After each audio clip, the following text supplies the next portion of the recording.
Alors, on va dédicacer ce cours Teilim 123, Leilou Nishmat, le grand-père maternel de Yaakov Azan, le père de sa maman. C'est les 11 mois ce soir. Mesod ben Tamar, Tiye Nishmato, Tserura, Bitzrora Hayim. Alors, pourquoi on lit le Teilim 123 et c'est quoi la Ségoula de lire ce Teilim? Et pourquoi il a été écrit? On avait dit que c'était parmi les 15 Shira Ma'alot que David Amelech il avait écrit. Alors, Ameshorer, Mekonen Alzman Aruch Verav She'avru Kvar Begalut Ben Ha'akum. David Amelech, il a prophétisé sur ce Teilim dans notre exil. On est aujourd'hui 1957 ans qu'on est en exil. Vous savez qu'il y a une discussion à savoir quand est-ce que la destruction du temple elle a été. Il y a une mahloket, vous allez voir dans des livres, en quelle année le temple a été détruit. Vous allez voir dans beaucoup de livres, il s'est marqué que le temple a été détruit en l'an 68 de notre ère. Rappelez-vous, Keminyan Chaim. Il y en a qui disent que c'est en l'an 69 que le temple a été détruit. Il y en a qui disent que c'est en l'an 70. Vous avez trois dates, plus ou moins, en quelle année le calendrier il a été et quand est-ce que le temple a été détruit. Je suis marloqué dans Tosfot, dans ma série de Rosh Hashanah. Certains disent l'an 68 de l'ère, aujourd'hui 2025, en l'an 68. Certains disent en l'an 69 et certains disent en l'an 70. Donc vous avez trois époques. David Amelech, il a prophétisé la galoute. Environ, imaginez-vous, qu'on est entre 1957 ans ou bien 1958 ans ou bien 1959 ans de l'exil. Il y a eu plus d'années d'exil que d'années en tout de construction des temples. Les deux temples, le premier 410, le deuxième 420, ça fait en tout 830 ans qu'il y avait de temples. Et pourtant, 1957 ans minimum, la destruction du temple. Et David Amelech, il va chanter, il va pleurer, il va implorer à Kadosh Baruch Hu pour la grandeur du temple. Vous savez, il y a une mitzvah, on arrive en Rosh Hashanah, on est bientôt les Yamim Noraim, Sfaradim, on a commencé les Selichot, qui est important de pouvoir faire des supplications à Kadosh Baruch Hu. Je vais juste vous raconter une anecdote. C'est pas une anecdote, c'est une histoire qui s'est passée il y a environ 800 ans, à l'époque du Ramban, Rabbi Moshe ben Nachman. Tout le monde a entendu parler, ce grand professeur, docteur, rabbin, maître du Talmud, Rabbi Moshe ben Nachman, qui vivait en Espagne. Et Ramban, il a eu plusieurs élèves, il a combattu énormément la chrétienté, il a été dans beaucoup de vikuchim, beaucoup de discussions entre les chrétiens et la Torah pour prouver la véracité de la Torah et prouver que malheureusement la chrétienté, elle n'était pas vraie comme elle a été. Et il va même gagner, le Ramban, il va gagner ce grand, on va dire, challenge qu'il a eu. Et après qu'il a gagné, il va devoir être expulsé de l'Espagne, tellement il a ridiculisé les prêtres et les de l'Espagne. À l'époque, on était, imaginez-vous, en 1200, c'était la chrétienté le christianisme était très très très fort, et pourtant le Ramban, il va gagner, ça s'appelle le Vikuach Ramban qui va gagner. Le Ramban, il avait un élève, et que cet élève, il adorait la Torah.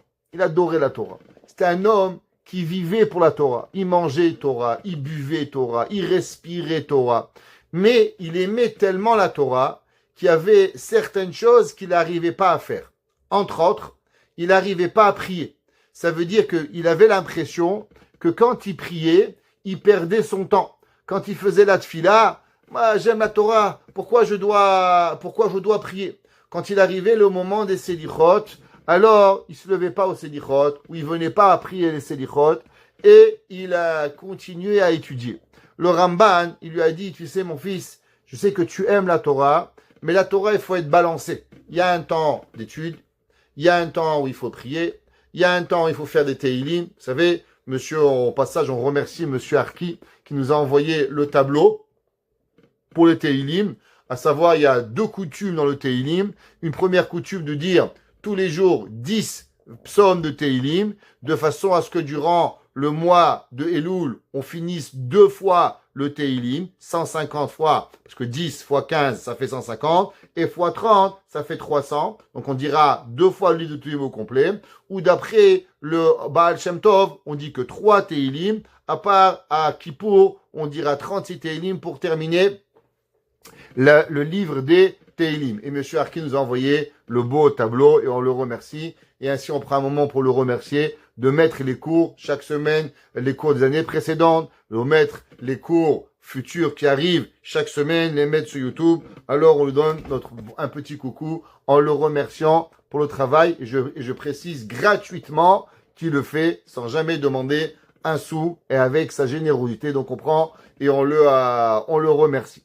Maintenant, dans le mois de Elul, comme on a dit, il y a la Torah, la Tfila, et les Teilim, et les supplications, et les Selichot. Et cet homme-là, il avait énormément de difficultés à arrêter l'étude de la Torah pour pouvoir prier, ou pour pouvoir faire des Teilim, ou pour pouvoir faire des Selichot. Et chaque fois que le Ramban lui disait, mon fils, il y a un temps pour chaque chose, et il faut savoir gérer son temps. Il n'arrivait pas. Il était un grand érudit, c'était pas un monsieur fake, comme on pourrait dire, un monsieur faux, un vrai monsieur, un vrai rabbin, qui avait toute sa volonté d'étudier la Torah. Et un jour, il va arriver une catastrophe. Il est parti, il était en train d'étudier, il a dû quitter l'étude de la Torah, il a laissé sa fille. Il avait une petite chambre à l'extérieur de la maison, qui avait comme un genre de petit bureau, où là-bas, il étudiait toute sa journée, ses nuits, il étudiait. Et en rentrant, il a vu un goy, un non-juif, qui était en train de violer sa petite fille sur la table où il étudie la Torah. Alors il est arrivé, il était en choc. La table où il était en train d'étudier la Torah, sa fille, elle se fait violer. Lo alenu velo alechem. C'était impensable. Alors il a couru chez le Ramban. Il lui a dit, Kvod Harav, pourquoi j'ai mérité ce pécha? Je suis pas un homme méchant, je suis pas un voyou. Pourquoi Dieu il m'a puni? D'abord que ma fille, elle se fasse abuser. Et non seulement ça, dans l'endroit où moi j'étudie la Torah, c'est là-bas que Akadosh Baruch Hu m'a puni. Et le Ramban lui a dit, à cause que je t'avais dit que la Torah, bien sûr, il n'y a rien de plus important que la Torah. Seulement, il faut savoir trouver son temps. Il faut savoir étudier, il faut savoir prier, il faut savoir faire des Teilim, il faut savoir faire des Selichot. Et chacun dans son temps, il y a un moment. Et du fait que tu n'as pas su gérer ton temps, c'est pour ça que Akadosh Baruch Hu Barminan, il t'a puni. Donc, bien sûr, on souhaite personne à punition, qu'Hachem y protège toutes les filles d'Israël, tous les enfants d'Israël, toutes les filles du monde. Je pense que ni juifs, ni arabes, ni musulmans, aucun enfant doit subir la moindre agression, chas v'shalom, que Dieu nous préserve, et on doit prier pour ça. Et ça, c'est ce qu'on doit retenir de ce moment. Maintenant, dans les Selichot, dans Rosh Hashanah, dans Yom Kippour, vous savez, c'est sûr qu'il faut aller à la prière, mais il y a quelque chose qu'il faut faire attention. Souvent, les gens, ils vont dans une synagogue et disent, ah, là-bas, le chazan, le cantor, il a une belle voix. C'est important d'avoir une belle voix. Mais plus important que d'avoir une belle voix, c'est d'avoir de la crainte de Dieu. Il faut que le chazan, il a la crainte de Dieu. Si le chazan, il n'a pas la crainte de Dieu, malheureusement, la prière, elle peut pas rentrer. Vous savez qu'il y avait en Israël, jusqu'en l'an 1900, à peu près 1910, vous savez qu'il y avait un grand rabbin qui s'appelait le Harizal. Le Harizal, il a vécu au XVIe siècle, en 1500 et quelques, le Harizal. Et au début du XXe siècle, en 1910, il y avait un rav qui s'appelait Baba Saleh. Tout le monde a entendu parler, Rabbeinu Israël, Abu Hatzira, plus connu sous le nom de Baba Saleh. Quand Baba Saleh il est allé en Israël, très jeune mais Koubal, il avait dans la trentaine à l'époque, et il est allé à Tzfat. Quand il est allé à Tzfat, il a vu une grande synagogue, magnifique. Il a demandé à aller voir cette synagogue, et on lui a dit, vous pouvez pas rentrer, Rabbi. Il a dit, pourquoi on peut pas rentrer? Il a dit, voilà, toute personne qui rentre dans la synagogue, il meurt. Personne n'est rentré et n'est ressorti vivant. Cette synagogue, elle est fermée depuis des centenaires, malheureusement, à peu près 200 ans, et toute personne qui rentre dans la synagogue, il va mourir. C'est la synagogue du Harizal. Baba Saleh, il a dit quoi? La synagogue du Harizal, celui qui rentre, il meurt. On peut pas prier là-bas. Et on dit, Rabbi, impossible de rentrer. Il dit, donnez-moi la clé. Et le monsieur dit, monsieur, je vous connais pas, on est un grand rabbin. je veux pas avoir sur ma conscience la mort d'un rabbin qui vient du Maroc visiter Israël. Je vous donne la clé, vous allez mourir. Baba Saleh, il lui a dit, je te demande de me donner la clé et de ne pas avoir peur. Et il voulait pas, en tout cas Baba Saleh l'a forcé. Baba Saleh a pris la clé, il est rentré dans la synagogue, il est resté là-bas pendant de longtemps. On ne dit pas combien, 1 heure, 2 heures, 10 minutes, c'est pas écrit dans l'histoire. Et Baba Saleh, il a ouvert les portes et les fenêtres de la synagogue. De grands oiseaux blancs sont sortis de la synagogue. Et Baba Saleh, il a dit que tout le monde, à partir de moment, il peut rentrer. Et on lui a demandé, Rabbi, vous avez ouvert la synagogue, les gens peuvent rentrer, ils ne meurent pas. Pouvez-vous nous expliquer la raison des gens qui rentraient à la synagogue et qui mouraient? Et Baba Saleh, il lui a dit oui. Parce qu'il y a des années de ça, il y avait dans cette synagogue un cantor. Et le cantor, il avait une très très belle voix. Il chantait, c'était magnifique. Mais quand il chantait pas pour Dieu. Il chantait pas pour élever les mots, pour que les gens, ils ont plus de ferveur à prier Hachem. Pourquoi on chante? Je vous pose une question à Kippour. On demande pardon à Dieu. Imaginez-vous que votre fille, elle a pris votre bague de fiançailles et elle a jeté à la toilette et elle a tiré. Ça faisait 30 ans, vous l'attendez. Votre mari vous achetait un 4 carats, bleuté, VS, je sais pas comment, je connais pas. Et elle le prend, elle la met dans l'évier et elle tire la chasse. Et votre fille, elle vous dit, maman, je te demande pardon. Vous allez mettre une paire de claques. Quoi, tu m'as perdu ma bague. En plus, tu me chantes une chanson. S'il lui reste une tête à la fin, je m'appelle pas Rav Kremizi. Vous allez lui mettre une claque. Nous, on fait pire à Dieu. Alors pourquoi le jour de Kippour, on chante? On devrait pleurer. Pourquoi toutes les prières, elles sont en chanson? La réponse, c'est parce que la chanson, elle amène le cœur. Donc nous, ce qu'on veut en vérité, c'est que le chant, ce qu'on appelle le nigoun, il va amener la personne à avoir de la kavana, à avoir de la pensée dans la tefila qui va prier. C'est pour ça qu'on chante. C'est pour ça que David Ameler, les Teilim, il est composé avec des chansons, avec certaines musiques, que les Lévi'im, ils chantaient au Beth Amikdash, de façon à ce que les gens qui apportaient un sacrifice, ils entendaient les mots des Teilim, et avec la musique, avec le chant, ils pouvaient s'attacher avec ces mots, et avec ces mots-là, ils pouvaient demander pardon à Akadosh Baruch Hu et avoir le pardon. Alors, une des choses les plus importantes dans la tfila, Baba ça il a dit, c'est que le chazan, il doit chanter pour Dieu. Mais malheureusement, ce chazan, quand il chantait afin de séduire les femmes. Il avait une très belle voix, et avec sa voix, il séduisait les femmes, et après la synagogue Barminan, qu'est-ce qu'il faisait? Il allait avec des femmes mariées, et il faisait des graves péchés.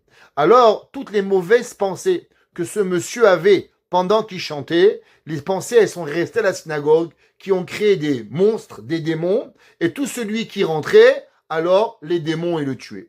Et Baba Saleh, il a prié, il a fait des kavanotes spéciaux, et il a libéré la synagogue. Alors vous savez, avoir un chazan, qu'un homme qui prie pour Hachem, c'est pas rien. Le Shulchan Aruch, il dit, quand on choisit quelqu'un qui va faire la prière de Rosh Hashanah, la prière de Kippour, on prend pas juste parce qu'il a une belle voix. C'est bien une belle voix, c'est un plus. Mais le plus important, c'est quoi? C'est qu'il a la crainte de Dieu, qui prie Hachem. Vous savez, il y a des rabbins que pour pouvoir prier à Rosh Hashanah, ils dorment pas depuis des semaines. Moi, j'ai connu un rave qui dormait pas tout le mois de Elul sur son lit parce qu'il allait prier à Rosh Hashanah. J'ai connu un rave qui se levait 1 heure plus tôt depuis Shavuot à cause qu'il devait sonner le chauffard à Rosh Hashanah. Ça veut dire, si tous les jours il se levait à 6 heures du matin, à cause qu'il sonnait le chauffard à Yom Kippour, il se levait à 5 heures du matin depuis Shavuot pour pouvoir y arriver. C'est pas rien pour pouvoir y arriver. Et prier Hachem, c'est quoi prier Hachem? Juste que vous comprenez, le Shaliach Tzibur, c'est celui qui va prendre toute la prière de l'assemblée et qui va la mettre à un cadeau à Kadosh Baruch Hu. C'est lui qui va l'amener à Dieu. Imaginez-vous, c'est comme une classe, il y a un, il fait un petit dessin, l'autre il fait un petit truc, la mora elle vient, elle arrange le tout, le professeur, et il crée un beau panier pour offrir aux parents à la fin de l'année. Donc cet arrangement, c'est le Shaliach Tzibur. Et Shaliach Tzibur, c'est pas facile, et il y a une énorme responsabilité. Dans la Kabbalah, il est écrit qu'un homme qu'on lui demande à faire Shaliach Tzibur, c'est pas quelque chose de facile. C'est quelque chose que l'homme, il doit avoir l'humilité. Alors, si on lui demande de pouvoir prier, Et maintenant, vous pouvez demander à des grands rabbins, et les gens ils peuvent vous dire que des fois, on vous demande de prier, la prière, elle sort d'un trait, et des fois, ça sort pas. Des fois, ça arrive pas. Il y a Rosh Hashanah dernier, il y a une synagogue, ils m'ont appelé, et ils m'ont dit qu'ils ont amené un Baal Tokea de New York, dans une autre ville, et là-bas, ils lui ont payé le billet, ils l'ont fait venir, le gars, il a pris le chauffard. Imaginez-vous un professionnel, il n'est pas arrivé à sortir un son du chauffard. Rien. Peu. Et le gars, il pleurait. Rien. Il est arrivé. Ils m'ont dit, c'est quoi? C'est marqué dans la halakha. C'est marqué dans la halakha quoi faire. Shulchan Aruch il parle. Le Mishnah Bura, il demande quel nom d'ange à dire. Tellement l'amitié de chauffard, elle est forte. C'est pas parce que tu es un bon trompettiste que tu peux sonner le chauffard. Il y a des fois des anges qui empêchent des communautés de pouvoir écouter le chauffard. Et il faut savoir que c'est pas quelque chose de facile.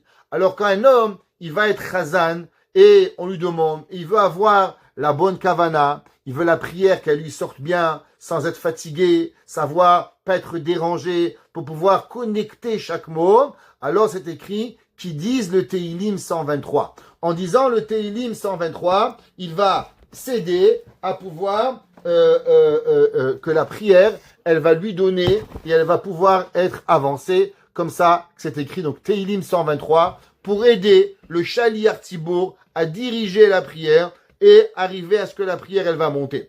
On raconte au nom du Baal Shem Tov, que le Baal Shem Tov, un jour, il arrive dans une synagogue et il a dit, waouh, quelle synagogue! La synagogue, elle est pleine de prières. Les gens, ils étaient contents. Il a dit, le Baal Shem Tov, faut pas être content. Il dit, pourquoi?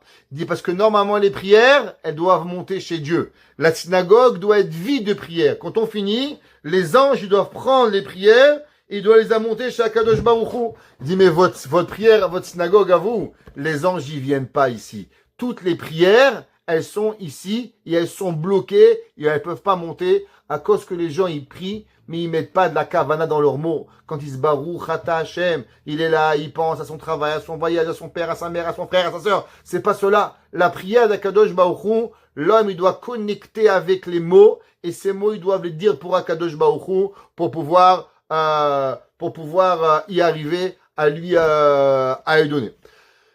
Autre chose, pourquoi ce Teilim est écrit? Ouais. Mitpalel Atshua, Shbiyota Betucha Bachem Levado. Le Malbim, il dit, qu'est-ce qu'on va apprendre de ce Teilim?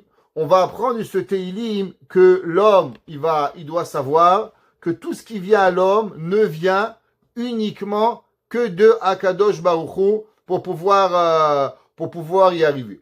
On va le revoir dans le Rabbi Nathan de Breslev, mais il y a déjà une allusion à ça dans le Ibn Ezra. Le Ibn Ezra, il dit que ce Teilim, il est une prière pour les tzadikim de la génération qui sont en difficulté pour pouvoir y arriver. Vous savez que il y a dans une grande question, je pourrais dire la plus grande question du judaïsme.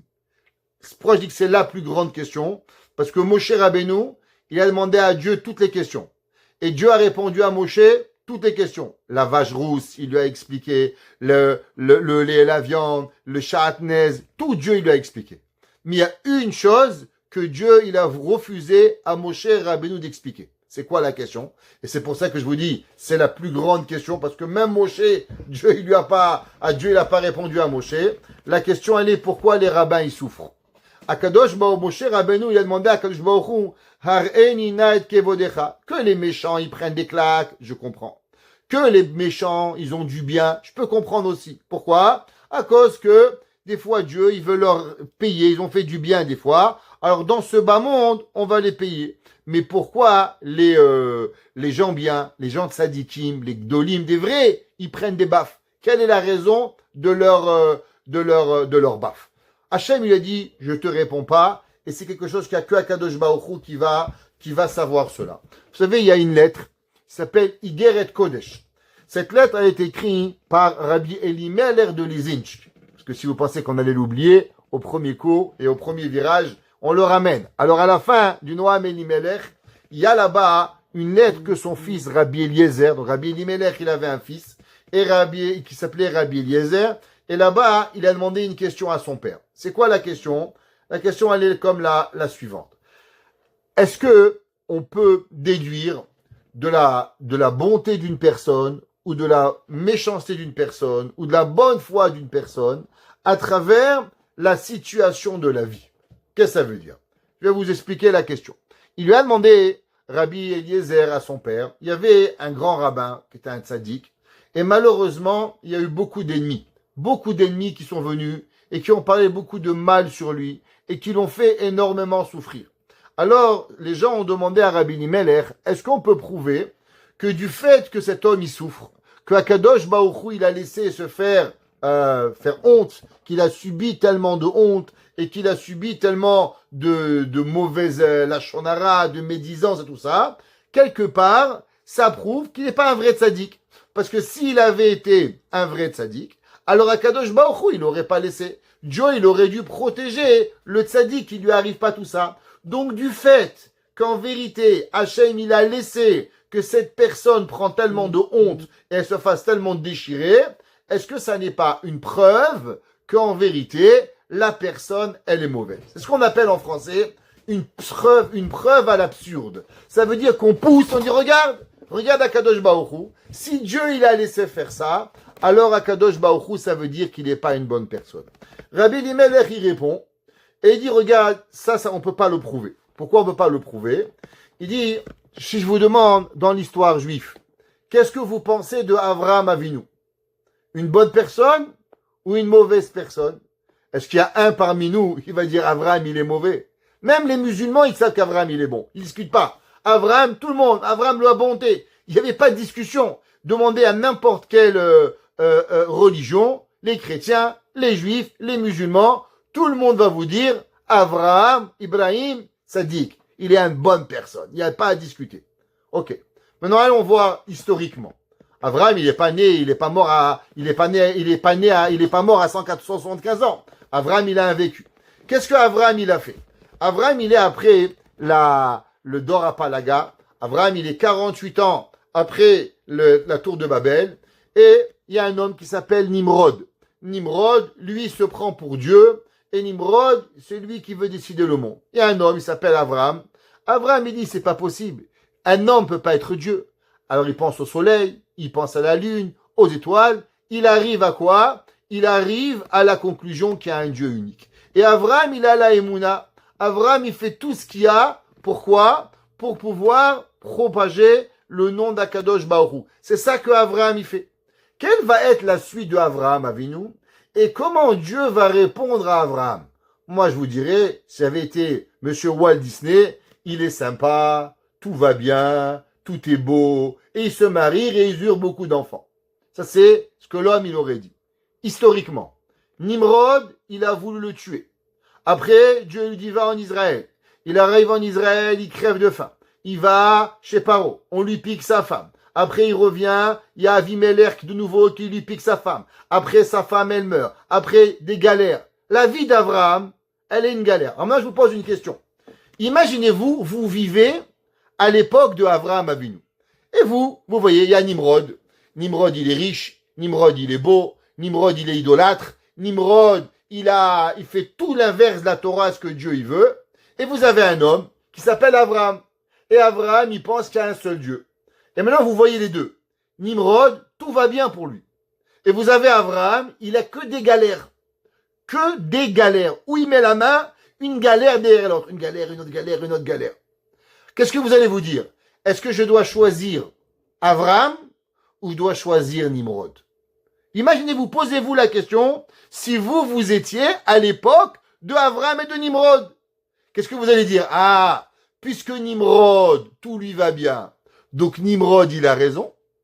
Parce que si Dieu, il aimait pas Nimrod, alors automatiquement, pourquoi c'est pas Nimrod qui va avoir le bien? Et si Avraham, il est le bon, pourquoi Avraham, il a tellement galéré? Il dit, le Noam Elimelech, regarde, à la fin, il y a des gens qui ont pensé comme ça. Il y a des gens qui ont pensé que du fait que Nimrod, tout lui allait bien, ils sont restés avec Nimrod. Et à la fin, qu'est-ce qu'ils sont devenus? Eh ben, rien. Avraham, il a eu plein de galères, il a eu plein de soucis, et pourtant à la fin, il a réussi. Ça veut dire que les difficultés de l'homme, elles ne sont pas une preuve que la personne, elle est mauvaise. En aucun cas vous pouvez juger. Et dire, ah, si c'est un vrai rabbin, alors lui ne devrait pas avoir de soucis. Ça n'existe pas.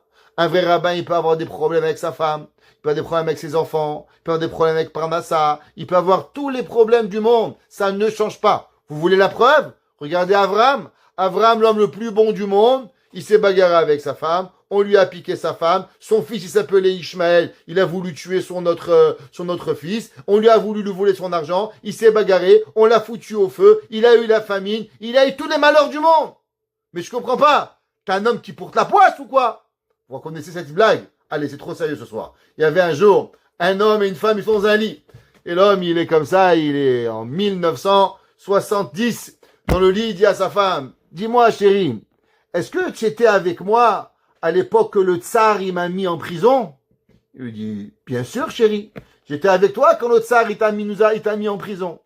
Il se retourne, il dit, dis-moi chérie, t'étais avec moi quand les communistes, ils m'ont mis en prison? Il dit, bien sûr, j'étais avec toi. Il continue, il dit, dis-moi, t'étais avec moi quand les Turcs, ils m'ont mis en prison en 14-18?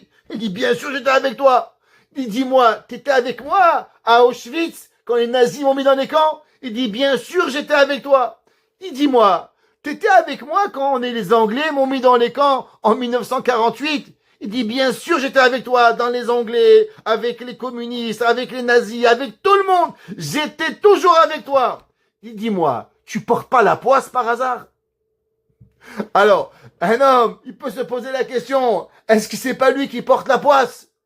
Mais à la fin, qui c'est qui avait raison? Abraham ou Nimrod? Abraham, il avait raison.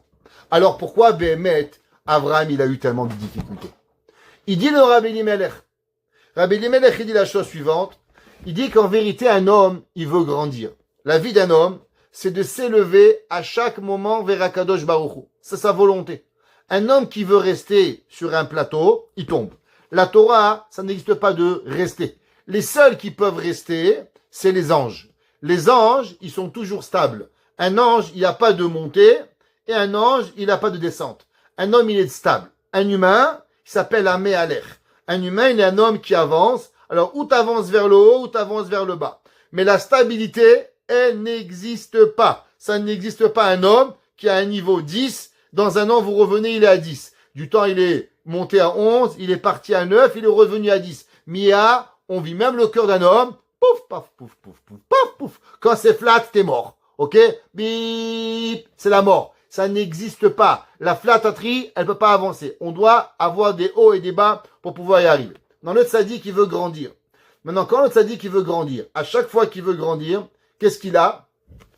Il a les forces du mal qui viennent et qui disent, pourquoi tu vas le faire grandir? C'est quoi la raison que tu vas le faire grandir? Maintenant, un tzaddik, par Avraham Avinu, il n'a pas fait de faute. Donc, comme il n'a pas fait de faute, qu'est-ce que les anges de mal, ils peuvent lui dire? Les anges du mal, ils vont dire quoi? Il a volé? Est-ce qu'Abraham, il a volé? Même les Pélishtim, les Palestiniens de l'époque, ils ont avoué, comme maintenant, ils ont fait la même chose. Ils ont dit qu'Abraham, il a volé, qu'on leur vole à manger. C'est la même histoire. Vous prenez Abraham, c'est pareil. Vous prenez Yitzhak, c'est pareil. Prenez-vous, c'est pareil. On répète juste l'histoire de Abraham, Yitzhak et Jacob. Ça n'a rien changé. Toujours pareil. Mais Abraham, à la fin, tout le monde a accepté qu'il n'a pas volé. Tout le monde a accepté qu'il n'était pas un bandit. Tout le monde a accepté qu'il n'avait rien. Alors, qu'est-ce que les anges négatifs peuvent dire sur Abraham Avinu? Il dit, le Noam Elimelech, que les anges, c'est vrai que Abraham, il veut grandir. C'est vrai que le tzaddik, il veut grandir. Mais tu sais pourquoi il veut grandir? Parce que quand il va être plus grand, il va avoir l'orgueil. Quand il sera plus grand, alors maintenant il va être plus grand que tout le monde, alors il va devenir orgueilleux. Alors comment Dieu, il fait montrer aux anges qu'en vérité le tzaddik, il veut grandir pour Hachem et ne pas pour avoir l'orgueil? Parce que quand il va avoir des difficultés, quand il va avoir subi des hontes et on va lui faire du mal et que les gens vont se séparer de lui, si c'était pour l'orgueil, alors il arrêterait de s'approcher de Dieu. Du fait qu'il continue à vouloir se rapprocher d'Hachem, même qu'il y a des gens qui lui veulent du mal, alors c'est là qu'avec cela que Akadosh Baruch Hu, il peut faire montrer aux anges que ce tzaddik, il est un vrai tzaddik et il peut le rapprocher de lui sans avoir de penser que véritablement l'homme, il pense à avoir la gava. Mais il faut savoir qu'un tzaddik, il a besoin de prière. Et David Ameller dit le Malbim que ce Teilim qu'on va lire, il a été instauré pour que les justes et les tzadikim qui veulent grandir envers Akadosh Baruch Hu, ils puissent trouver de l'aide afin que Hachem va les faire grandir et ne vont pas rester stagnants pour ne pas arriver à ce qu'ils vont faire. Alors maintenant, on peut commencer à lire le Teilim et à le traduire. Tout ça a été la préface du Teilim 123. Shir Hama'alot, le chant d'élévation. Elecha, à toi, Nasati Enai. David Amelech, il dit, à toi, j'ai levé mes yeux. Le Midrash, il dit, le Midrash dans Teilim. David Amelech, il a fait un Teilim pour chaque partie du corps. Chaque partie du corps, David Amelech, il a fait un Teilim. Et ce Teilim, il est quoi? Il est basé sur les yeux. David Amelech, même ses yeux, même ses mains, sur chaque partie, il y a un Teilim. Et là, David Amelech, il chante par rapport à ses yeux. Et il dit, sur qui la personne, il va lever ses yeux? Ayoshevi Bashamaim. Celui qui est assis dans le ciel, qui a Kadosh Baruch Hu, qu'il a. Alors, qu'est-ce qu'il demande? Il y a deux explications. Qu'est-ce que David Amelech, il demande? La première explication, David Amelech, il dit, je lève mes yeux vers toi, Hachem, afin que quoi? Que tu me protèges. David Amelech, il dit Hachem, ou c'est Israël, ou c'est le tzaddik, ou c'est le peuple juif au complet, qu'on demande à Dieu, s'il te plaît Dieu, protège-nous. Ouais, on n'est pas abîmé, bombardé et par rapport aux gens extérieurs. Deuxième explication, David Amelech demande, s'il te plaît Hachem, donne-moi ce qui me manque. L'homme, il a des fois des besoins. Alors, ces besoins-là, à qui on les demande? À Kadosh Baruch Hu. David Amelech, il dit, Elecha nasati et enai. À toi, j'ai levé mes yeux. Ayoshevi bashamaim. À celui qui est au ciel. Pourquoi? Parce que quand tu es en hauteur, tu vois ce qui manque à la personne. Kaviachol, David Amelech, il dit, Dieu, tu vois ce qui nous manque. Tu vois ce qui manque au peuple juif. Toi, tu sais qu'est-ce que j'ai besoin. Alors, s'il te plaît, Akadosh Baruch Hu, protège-moi et donne-moi tous mes manques. Pasuk bet. Ine ke'ene avadim aliad adonehem. Car les yeux de tes serviteurs, car mes yeux, les yeux des serviteurs sont comme la main de leur maître. Que ça veut dire? Il explique les Mefarshim. Que David Amelech, il dit, quand un homme, il est un esclave. Alors, vous savez, nous, on ne sait pas ce que c'est un esclave. On peut pas. Souvent, on dit à votre mari, ah, je suis ton esclave. Ouais, mais c'est pas vrai. Parce que vous n'êtes pas esclave. Parce que vous avez à manger, vous avez à boire, vous avez tout ce que vous voulez, et les maris aussi. Est-ce qu'on sait ce que ça veut dire, l'esclavage? Que tu peux pas te promener quand tu veux. Tu peux pas t'asseoir quand tu veux. Tu peux pas te lever quand tu veux. Tu peux pas t'habiller quand tu veux. Tu es fatigué, tu es pas fatigué, t'as mal, t'as pas mal. On n'a même pas de notion de ce que ça veut dire l'esclavage. Je vous ai déjà raconté ce qu'il m'a dit un jour un élève. Il m'a dit, Rabbi, comment moi je peux comprendre qu'est-ce que ça veut dire l'esclavage? Quand ma mère, elle m'enlève le téléphone, j'arrive plus à respirer. Comment vous voulez que je comprends qu'est-ce que ça veut dire l'esclavage? Moi, si j'ai pas mon téléphone, je deviens fou. Prenez-le dans les réseaux sociaux. Ça a commencé les écoles. De quoi ils se plaignent tous les jeunes? On leur a enlevé le téléphone pendant l'école. Skinny, tu vois pas? La catastrophe, il y a 20 ans, il n'y a pas de téléphone. Mon père, il partait au travail. Qui c'est qui avait un téléphone? On partait de la maison, un mois, on appelait une fois par semaine. Qu'est-ce que c'est aujourd'hui? Tous les médias canadiens, ils sont un grand problème. Gérer les adolescents qui vont revenir à la maison après 8 heures sans téléphone. Tu vois pas le big deal? Tu vois pas la grande chose? Ouais? Tous les psychologues à l'hôpital, ils parlent que de ça. Comment on va dire? Qu'est-ce qu'ils vont faire? Les dépressions? Mais chougaïm, faut les interner. Les psychologues, faut les interner. Pas les enfants. Ok? Alors, qu'est-ce que ça veut dire? Que un homme, imaginez-vous le Adon, le maître. Il vient et vous dit, David, je te donne à manger. Shlomo, Rachel. Qu'est-ce que vous regardez? Qu'est-ce qu'il va avoir dans sa main? Est-ce qu'il va donner un bout de pain? Il va donner 2 bouts de pain? Il va donner du pain et du saucisson? Il va donner du pain et du sel? Il va donner le pain pourri? Il va donner le pain rassis? Il va donner le pain frais? Qu'est-ce qu'il va te donner? La main de David Amelech, il dit, nous on regarde Akadosh Baruch Hu comme un esclave qui regarde son maître dans la main. Qu'est-ce qu'il va lui donner? Est-ce qu'il va lui donner Est-ce qu'il va lui donner ou il va pas lui donner? Est-ce qu'il va être gentil ou il va être moins gentil pour pouvoir y arriver? Une autre explication, c'est que il y a deux genres d'esclaves. Il y a des gens d'esclaves qu'en vérité, toute leur pensée, ils veulent que se sauver. Vous vous rappelez, on avait déjà dit ça. Ils pensent qu'à partir. Il y a des gens, toute leur vie, ils ont au travail, ils réfléchissent qu'aux vacances. Ils arrivent de l'été, c'est quand les prochaines vacances? Qu'est-ce que je fais au mois de décembre? Qu'est-ce que je fais à Pessah? Qu'est-ce que je fais ici? Il me dit, moi, tu vis pas? Tu passes de semaine à semaine à aller en vacances? Comment vivre? Ça veut dire quoi? Ils sont pas heureux. Ils sont pas heureux. Ils sont du matin au soir en train d'essayer de se sauver. Il y a des gens, tu les mets, tu viens le matin à la yeshiva, l'après-midi au travail, le soir au collège, à la maison, ils sont contents. Il y a des gens, ils cherchent quoi faire. Ils ont besoin. Ah, ils sont excités. Pourquoi? Parce que c'est un manque de bonheur. David Amelech, il dit, moi je suis bien avec Dieu. De la même façon qu'un esclave, il cherche pas à se sauver. Il va aller où? Il va aller, on va le ramener. Il est un esclave.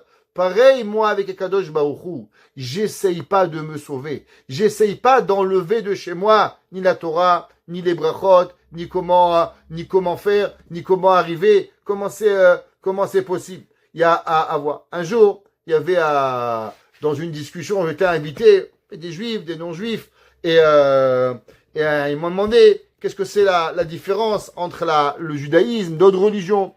Je leur ai dit que le judaïsme, c'est une religion, c'est pas une religion, c'est un mode de vie. Comment on se lève le matin, on met le pied, netilat, après on se lève, on met taït katan, après on va à la toilette, on fait des netilat, on fait hachayatsa, netilat yadai, netilat yadai, hachayatsa, notre vie. Il me dit, mais ça s'arrête quand dans la journée, la religion juive? Ça s'arrête jamais, je lui ai dit. C'est même quand on dort, avant minuit du côté gauche, après minuit du côté droit, on dort pas sur le dos. Il m'a dit quoi? J'ai même qu'on met mes chaussettes, mais le pied droit, le pied gauche, comment on attaque les chaussures. Il m'a dit, mais vous avez jamais une seconde à vous? Non, jamais. Il m'a dit, moi j'aurais pu devenir juif, mais à condition que quelques heures par jour, je suis pas juif. Je lui dis, ben c'est ça le judaïsme. Ça veut dire que, il dit, moi je peux, au moins 20 heures par jour, 4 heures je suis pas juif, je fais un peu ce que je veux. Ce qui arrive, vous savez, c'est comme l'Halloween. C'est quoi l'Halloween? Vous savez, l'Halloween, c'est quoi la base Halloween? La base Halloween, c'était, en Angleterre, il y avait un jour, d'après certains une semaine, où les gens, il n'y avait pas de règles. Les gens pouvaient faire tous les péchés du monde. Ça veut dire qu'il y avait le gouvernement, il laissait les hommes, les femmes, Barminan, c'était Sedom va Amora. Pour que les gens, ils puissent respirer le royaume du roi, alors on leur donnait un jour, ou d'après certains, 3, d'autres 7 jours, où ils pouvaient faire tout ce qu'ils voulaient. Manger, boire, dormir, sans aucune règle pour avoir. Ça existe chez nous. La Gemara dit qu'un jour, on a demandé, quand est-ce qu'on peut apprendre les sciences profanes? Il lui a dit, quand c'est ni le jour ni la nuit. Parce que quand c'est jour et nuit, il faut apprendre la Torah. C'est marqué Vegata, Boyomam, Balayla. T'apprends la Torah le jour et la nuit. Donc le jour, quand tu trouveras un moment qui est ni le jour ni la nuit, t'apprendras les sciences profanes. Il n'y a pas, on peut pas l'apprendre. Ça, c'est la Torah. David Amelech, il dit, d'après les Mefarshim, il dit le Maor Enaim, il dit que l'homme, David Amelech, il dit, moi, je suis comme un esclave qui a toute sa vie dépend de toi et je suis heureux avec ça. Je ne me cherche pas à me sauver de ce sentiment. Ke'ene Shifra Eliad Gevirta. La même façon qu'une servante, elle a une maîtresse et que la maîtresse, elle lui dit quoi faire. Pareil, moi, avec Kadosh Baruch Hu, je suis comme ça. Ken enenu el Hashem Elokenu. Pareil, nos yeux, ils sont à toi, Kadosh Baruch Hu. Ils regardent que toi, Hashem, et on regarde que Kadosh Baruch Hu. Les Mefarshim, ils expliquent qu'est-ce que ça veut dire cela. Dans la vie, vous savez, il y a deux façons de vivre. Il y a un dicton en yiddish. Il y a des gens, ils vont chez Dieu, ils disent, Dieu, tu sais, j'aimerais bien avoir une maison, j'aimerais bien avoir une voiture, j'aimerais bien avoir, mais regarde, tu sais, peut-être que tu peux faire qu'un tel, il peut me faire, et et on essaye de donner à Dieu des conseils pour pouvoir y arriver. Et on pense qu'un tel, il va me donner, s'il te plaît, Dieu, fais que je travaille, s'il te plaît, Dieu, fais que j'ai un intérêt pour une voiture. Alors, il y a un proverbe en yiddish, il dit comme ça. Le proverbe, il dit, arrête de donner des conseils à Dieu pour qu'il t'envoie la Yeshua. Dieu, il n'a pas besoin de tes conseils. Akadosh Baruch Hu, il va savoir ce que tu as besoin. Prie tes besoins à Dieu et Akadosh Baruch Hu, il va te les donner, et arrête d'essayer de réfléchir à la parole de Dieu. Comme ça qu'il explique le Rav Biderman, Rav Meilech Biderman, ce pasouk, Elecha nasati et enai. À toi, je donne mes yeux à Kadosh Baruch Hu. À Kadosh Baruch Hu, s'il te plaît, j'ai pas besoin. Arrêtons de vouloir penser qu'est-ce que Akadosh Baruch Hu, il va te donner pour pouvoir, il va arriver à nous donner. Et il dit que la personne, elle doit, le but d'un juif. C'est quoi le but d'un juif? Le but d'un juif, c'est que malgré qu'on a un patron, malgré qu'on a une femme, malgré qu'on a un mari, malgré qu'on reçoit d'argent du gouvernement, malgré n'importe quoi. Mais à la fin, on doit savoir une seule chose. Une seule chose. Les gens ils disent, ouais, si j'habitais pas en France, j'aurais pas vécu, parce que j'ai pas les allocations familiales. Si j'habiterais pas au Canada, que là-bas on a la Medicare, alors j'aurais pas pu vivre. Pourquoi tu crois que le bon Dieu, il a besoin de Macron, ou il a besoin de Carny, pour te nourrir, pour te donner, ou pour te couvrir? Hachem, il a rien besoin. Akadosh Baruch Hu, si t'habiterais en Amérique, il y a 6 millions de juifs qui vivent et ils trouvent comment vivre. Il y a en Israël 8 millions de juifs et ils arrivent à quoi vivre. Il y a en France X montant de juifs, ils y arrivent. Akadosh Baruch Hu, il n'a pas besoin ni de la France, ni d'Israël, ni de l'Amérique, ni de Trump, ni de personne pour pouvoir te nourrir. Akadosh Baruch Hu, il n'a rien besoin. Et l'erreur fondamentale, c'est que l'homme, il doit savoir que malgré qu'il y a des moyens pour pouvoir y arriver et qu'on reçoit, mais en vérité, ça vient que de Akadosh Baruch Hu. L'homme, faut pas qu'il donne sa émouna à n'importe qui. Et il doit savoir que c'est Akadosh Baruch Hu le seul qui est au ciel, qui va nous donner et qui va nous donner. Et l'homme, il va arriver. Il faut qu'il arrête. Arrêtons d'avoir la émouna et la confiance en des humains, que ces humains ne peuvent pas vous aider. Et s'il te plaît, Hachem, fais que je ce travail, comme ça j'aurai beaucoup d'argent pour donner à Tzedaka. Demande à Dieu que tu as de l'argent pour Tzedaka, ça on travaille. Quand tu donnes le conseil à Dieu, si Hachem veut que tu sois riche, il va te le donner pour pouvoir arriver. S'il te plaît, Akadosh Baruch Hu, fais que j'ai la Mercedes, comme ça je pourrais faire. Tu veux faire des mitzvot, tu auras une Rolls Royce, peut-être c'est mieux d'avoir une Rolls Royce. Pourquoi tu te limites à avoir une Mercedes? C'est quoi le but? Nous on essaie de donner à Dieu. On essaie d'expliquer à Dieu ce qu'on a besoin. Arrêtons de croire qu'on est plus malin que Dieu pour pouvoir y arriver. C'est marqué dans le passouk. Le Ibn Ezra il dit, si vous voyez, dans le passouk c'est marqué 2 fois le mot yad dans le passouk bet.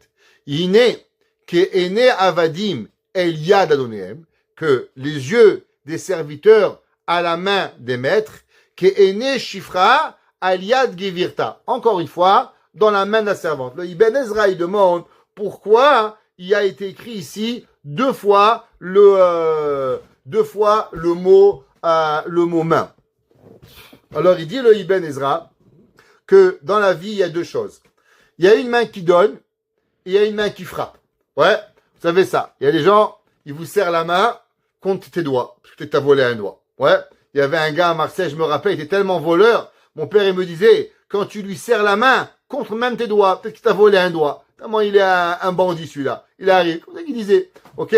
Alors il y a des gens qui sont des voleurs, des gens ce qui peuvent te mettre une claque, ils te la mettent. Il y a des gens tout ce qu'ils peuvent te donner, ils te donnent. Il y a des gens, même leur chemise, même leur cravate, même tout ce qu'ils ont, il n'y a rien à eux. Tout ce qu'ils peuvent donner à l'autre, ils vont pouvoir le donner. Ouais. Alors, on voit David Hachem, il a dit, Yad Hachem, Oyabe Miknecha. Des fois, Kadosh Baruch Hu, il met des claques. Comme on voit qu'en Égypte, des fois, Kadosh Baruch Hu, il nous donne. Et des fois, en Égypte, il a puni avec sa main, il a puni les Égyptiens.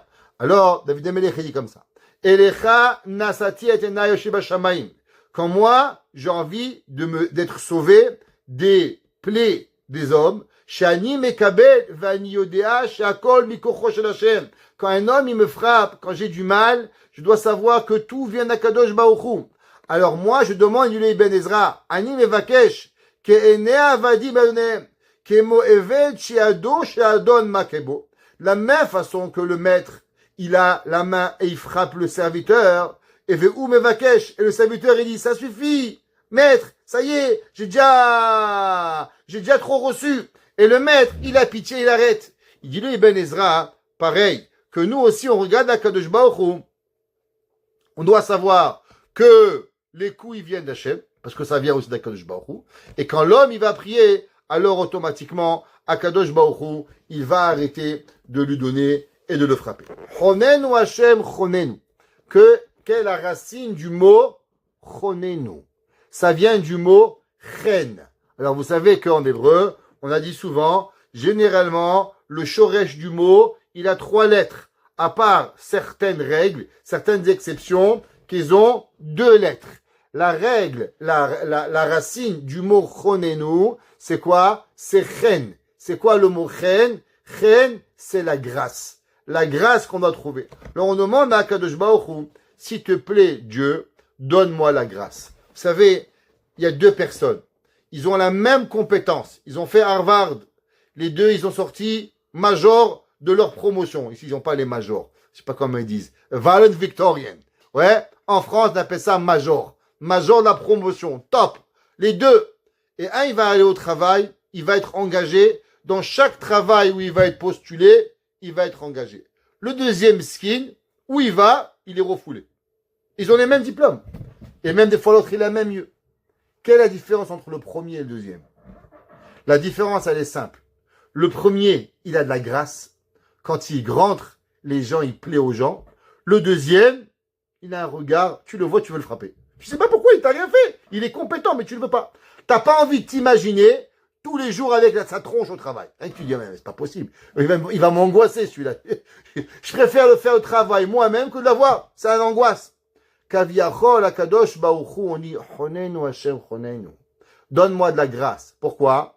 Parce que quand l'homme il a la grâce, alors quand il prie, Hashem il va l'écouter. Quand on va être où on va être, alors on va demander à Kadosh Baruch Hu d'avoir la grâce. Maintenant, vous voulez savoir en tant que nation, qu'est-ce que ça veut dire avoir de la grâce? Alors c'est incroyable. On dirait que ce Tehillim, il a été écrit pourtant, il y a plus de 3900 ans, ce Tehillim. Écoutez bien. Ce Tehillim, il a été écrit, il y a, 1900, il y a à peu près 2900 ans. 3000 ans, le Tehillim. David Amelech, il a écrit. Je vous demande une question. On est tous assez jeunes ici pour vous rappeler. Les années 80, 85. Qu'est-ce que c'était le juif dans les nouvelles? Les juifs, Israël, beau pays, tout le monde était avec Israël. Ah, Israël, un pays, le Canada, il parlait d'Israël, l'ami d'Israël, l'Amérique, Israël. 40 ans plus tard, qu'est-ce que c'est Israël? Des terroristes. On est des tueurs d'enfants. Comment on est arrivé? Comment on est arrivé à ce que les mêmes gens, on n'a pas changé? On n'a rien changé. Il y a les mêmes rabbins, il y a les mêmes juifs, il y a tous les mêmes gens qui sont là, tout pareil. Et pourtant, on est devenu la honte de l'humanité. Les goïms, dans les médias, ils n'arrêtent pas de nous dire on affame les gens, on fait ci, on fait là. On est devenus les bouchers du monde. Mais qu'est-ce qui est arrivé? Vous savez pourquoi? Parce qu'on a perdu une seule chose. On a perdu la grâce. Et vous voulez savoir d'où je le sais? Venez, on va traduire le pasouk Gimel. Traduisons le pasouk littéralement. David Amelech, il dit comme ça. Chonenu Hashem, chonenu. S'il te plaît, Akadosh Baruch Hu, donne-nous la grâce. Pourquoi? Qui rave Saba nous bouse. À cause que nous sommes remplis et rassasiés de la honte des nations. Que les nations du monde nous méprisent. Incroyable. David Amelech, il dit, donne-moi de la grâce, parce que les nations me méprisent. Ça veut dire que quoi? Vous savez pourquoi les nations, ils méprisent Israël? À partir du moment où on n'a plus grâce à leurs yeux. Le jour où on a grâce à leurs yeux, alors ils arrêtent cette façon et cette propagande entre nous. Mais le jour où on perd la grâce, alors malheureusement, on devient que les nations du monde, ils nous déchirent. Et le Seporno. Le Seporno, il dit, de qui David Amelech, il parle, qui nous fait honte? C'est qui, principalement, les gens qui vont faire mal à Israël? Écoutez le Seporno. Le Seporno a vécu au XIVe siècle. Il écrit le Seporno, il écrit la chose suivante. Et il dit, Halag Sha'ananim, She'ainu les Laag, qu'on est devenu la moquerie, la comérim. Vous savez qui c'est qui blasphème Israël en tant que nation et en tant que personne? Il dit c'est porno, les curés. Hamevazim bikalham. Vous savez comment ça commence? Ça commence, c'est quoi les curés? Les curés, c'est une tadam de dire en vérité les gens haut placés. À l'époque, qui c'est qui dirigeait les nations? Qui c'est qui dirigeait les peuples? Eh bien, les curés. Les gens qui ont le pouvoir de la parole. Il dit c'est porno. Vous savez qui c'est qui va prendre la parole pour pouvoir être mévasé et déshonorer Israël? Les chefs des nations du monde. Prenez aujourd'hui l'ONU, elle passe son temps à pouvoir déshonorer Israël. Pourquoi? À cause que malheureusement on a perdu le règne par rapport à cela. Et il dit le pasuk Dalet. Rabat sav'ala, elle est grande et elle est rassasiée. Nafshenu alaag asha'ananim. Elle est rassasiée, mon âme, de toutes les moqueries des nations du monde. Chez Yoshvim Shketim. Il dit le Malbim. Ils sont assis calmes, Verotfim otanu. Il dit le Malbim, vous savez quoi? Les nations, ils sont assis, ils font croire qu'ils font rien. Mais ils font une seule chose. Ils nous rabaissent tellement, et ils nous mettent tellement des étiquettes de honte, qu'après les gens, ils tuent Israël. Mais après, ils disent, mais c'est pas nous, hein. Nous, on n'a rien fait. Nous, on fait tout pour l'antisémitisme. Mais qu'est-ce que tu fais? Quand tellement tu parles du mal dans les nouvelles, quand tellement tu enlèves l'honneur de tous ces gens-là, eh bien, malheureusement, c'est ça qui arrive. Vous savez, après le 7 octobre, il y avait des réunions avec la police et là, le ton est monté. Et j'ai dit à une réunion avec Fadi Daguerre, chef de la police de Montréal, il y avait les gens de la fédération. Je leur ai dit, vous laissez les gens pouvoir parler avec cette haine, mort à Israël, mort à celui-là. Je lui ai dit, vous savez, un jour, il y a un père, il va se promener avec ses enfants, et il se fera attaquer, et on pourra rien faire, juste parce qu'il a une kippa sur la tête. Et on m'a répondu, mais on n'est pas à Paris, on est au Canada, on est des gens civilisés. Les gens ici savent faire la différence entre la politique et le reste. Qu'est-ce qui s'est passé il y a quelques semaines? Ça veut dire que quand on se prend et on se permet de pouvoir abaisser, déshonorer qui nous sommes en tant que nation, la suite, elle arrive que malheureusement, on prend des coups. Et David Amelech, il a écrit, et il dit, et quand tu leur demandes à ces ministres, qu'est-ce qu'ils font? Mais nous, on fait rien de mal. Nous, on est des gens tranquilles. Nous, on est calmes. Nous, on vous protège. On a même de la police. Mais la réponse, David Amelech, il dit, ils nous font croire qu'ils font rien, mais avec leur discours et leur haine qu'ils nous donnent sur nous, alors malheureusement, ils nous font du mal. Et il dit, Matsikim lanu, ou migarshim otanu mimakom la makom. Et il dit, est-ce que David Amelech, il dit, vous savez qu'est-ce qui arrive avec cela? Avec ce manque de grâce et ces discours haineux, alors malheureusement, le peuple juif, il recommence à prendre son baluchon et il recommence à déménager de pays en pays. En un mot, David Amelech, qu'est-ce qu'on doit prier à Hachem? Le but du cours ce soir, c'est pas d'être un homme politicien, il est un prophète d'un prophète. C'est qu'on doit prier à Hachem. On doit demander à Hachem qu'on l'on retrouve la grâce. Que si Mashiach il vient pas, au moins qu'on a la grâce aux yeux. Anachnu kvar sve'im milahag. Il dit le Malbim, on est déjà rempli de honte. Ça y est, on peut plus. Vous savez, c'est quand quelqu'un, des fois, un enfant, il pleure, il demande, mon fils, j'en peux plus. Atkat, calme-toi, là, j'en peux plus, tu m'as usé. David Amelech, il dit, après 2000 ans, on peut dire qu'on est usé. On peut dire qu'on n'a plus la capacité de pouvoir supporter. Ouais. Ligéonim. Alors, qu'est-ce que ça veut dire? Ligéonim. C'est quoi ce mot? Alors, si vous prenez dans Teilim, Rashi dit qu'en vérité, c'est un mot, mais il se lit en deux mots. Comme ça qu'est-ce que c'est? Alors, il dit Rashi, il y a une marquette dans les Mefarshim, qu'est-ce que c'est? Ligéonim, ça veut dire de leur, la Ga'ava au pluriel. David Amelech, il dit, quelle est la source des nations du monde qui se permet de nous critiquer, qui se permettent de nous faire de la propagande? C'est quoi la source? C'est quoi le but? David Amelech, il dit, la source, c'est l'orgueil. Ils sont tellement orgueilleux de penser qu'ils comprennent tout, tellement orgueilleux en pensant qu'ils sont mieux que tout le monde, qu'ils sont là à venir et à nous faire du mal. Ça, c'est l'explication normale pour pouvoir y arriver. Rashi, il n'est pas d'accord avec ça et dit qu'en vérité, c'est les Ge'e Yonim. Deux mots. C'est quoi Yonim?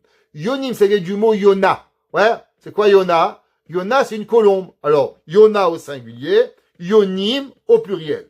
Alors, qu'est-ce que ça veut dire? Ligue et Yonim. On est rassasié d'avoir honte à la honte de nos colombes. Ouais. Alors, deux explications. La première explication, c'est qui? Les colombes du peuple juif. Ouais. Eh ben, les colombes du peuple juif, ce sont les rabbins. Les rabbins qui sont comme cette colombe que l'on chérit, qui est belle et qui avance. Alors, sur quoi ils s'attaquent? Eh bien, ils vont s'attaquer aux maîtres d'Israël. Ils vont s'attaquer à ceux qui représentent le peuple juif. À travers quoi? À travers la Torah, à travers les enseignements. Alors, ils vont déverser toute leur colère contre quoi? Contre les yeshivot, contre les kolalim, contre tout ce qui représente de la Torah. Alors, ils vont le donner. Rashi dit, plus que ça, il dit qu'en vérité, le peuple juif, il s'appelle comment? Tout le peuple juif s'appelle Yona. Tout le peuple juif, il est Nimshal Kayona. Et il dit qu'en vérité, les goyim, qu'est-ce qu'ils ont? Ils ont de l'orgueil sur nous. Maintenant, prenons l'histoire juive, prenons l'histoire du monde.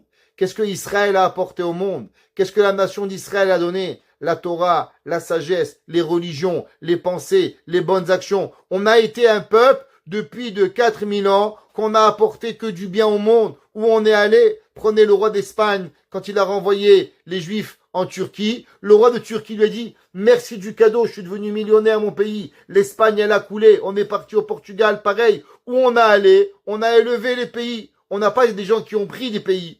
On a toujours été des gens qui ont donné au pays. Mais il en reste, c'est que les nations du monde, elles ne peuvent pas supporter. Et leur gava, leur orgueil, elle est plus grande. Et c'est pour ça, qu'est-ce qu'ils font? Alors ils vont nous faire du mal. Et je voudrais terminer avec un enseignement de Rabbi Nachman de Breslev. Rabbi Nachman de Breslev, il a dit, quelle était ma vie? Vous savez, Rabbi Nachman, il est mort à 38 ans. Et malheureusement, il y a eu beaucoup de controverses contre lui. On a essayé de le tuer.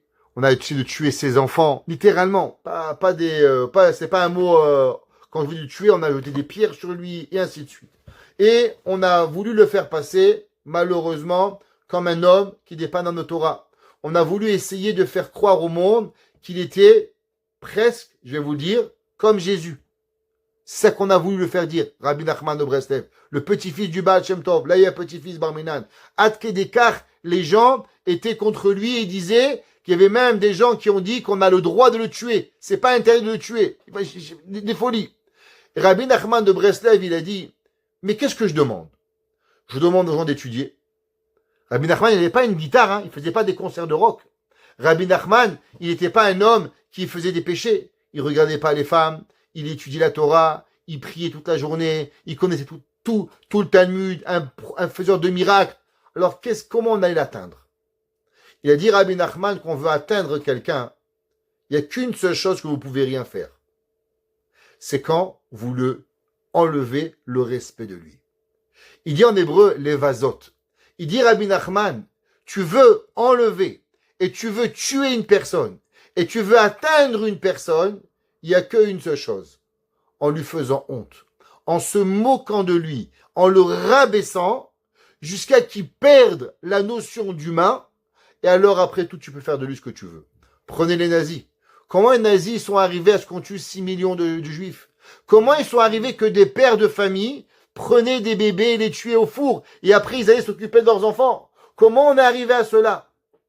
À travers qu'on va déshonoriser une personne, on lui enlève qui il est, alors après on lui a tout pris.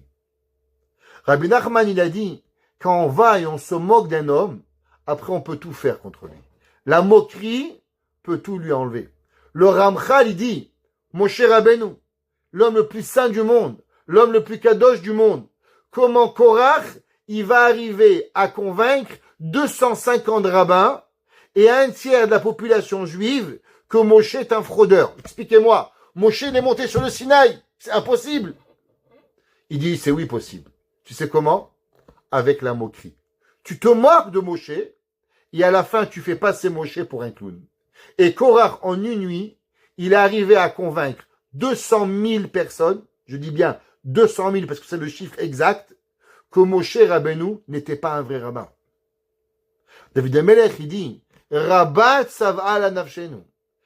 On est rempli, on est rassasié de quoi? Halahag, de cette moquerie. Acha ananim, que les gens, ils nous donnent. Habouz, à combien on va supporter cette honte qu'on nous fait? Lig eyonim, ou bien qu'on se moque de nos rabbins, ou bien qu'on se moque d'Israël. Et sur ça, David Amelech, il dit que l'homme, il doit prier à Kadosh Baruch Hu. L'homme, il doit se rappeler qu'en vérité, ça prend qu'une seule chose. Ça prend la grâce. Et celui qui peut tout changer. Comme après le 11 septembre, qui aurait pensé que le monde, il laisserait des choses qui arrivent aujourd'hui, où on arrive et on crie Free Palestine, où on a le Hamas, et les gens, ils sont pro-Hamas. C'est des gens qui tuent des enfants et des enfants. Comment c'est possible? La réponse, elle est simple. C'est Akadosh Baruch Hu qui dirige le monde. Si vous croyez qu'on va changer les choses avec des pétitions, ça ne change rien. On ne peut pas faire des manifestations. La seule chose que l'on peut, c'est prier à Dieu. Quand l'homme y comprend que tout vient d'Hachem, Choneinu Hachem, Choneinu. S'il te plaît, Akadosh Baruch Hu redonne la grâce à Israël, alors Akadosh Baruch Hu va nous redonner, les nations du monde vont changer, et là peut-être qu'on méritera à avoir la grâce des yeux d'Akadosh Baruch Hu. Et il dit, on finira avec une dernière phrase, c'est marqué dans les commentateurs, et ils disent, un homme il a 2 esclaves. Pourquoi un esclave va donner plus que l'autre? Les deux ils mangent pareil, les deux ils travaillent pareil. Il dit quand un homme il a la grâce, alors même le patron qui lui doit rien à l'esclave, il peut lui donner. Pareil, nous on demande à Kadosh Baruch Hu, c'est vrai qu'on est un esclave, c'est vrai qu'on n'a rien, on ne peut pas vivre sans toi, mais donne-nous cette grâce. Et quand on aura cette grâce, alors tu verras et tu mettras ton regard sur nous, alors tu pourras faire venir Mashiach Tzidkenu, Bimera Biyamenu, Amen.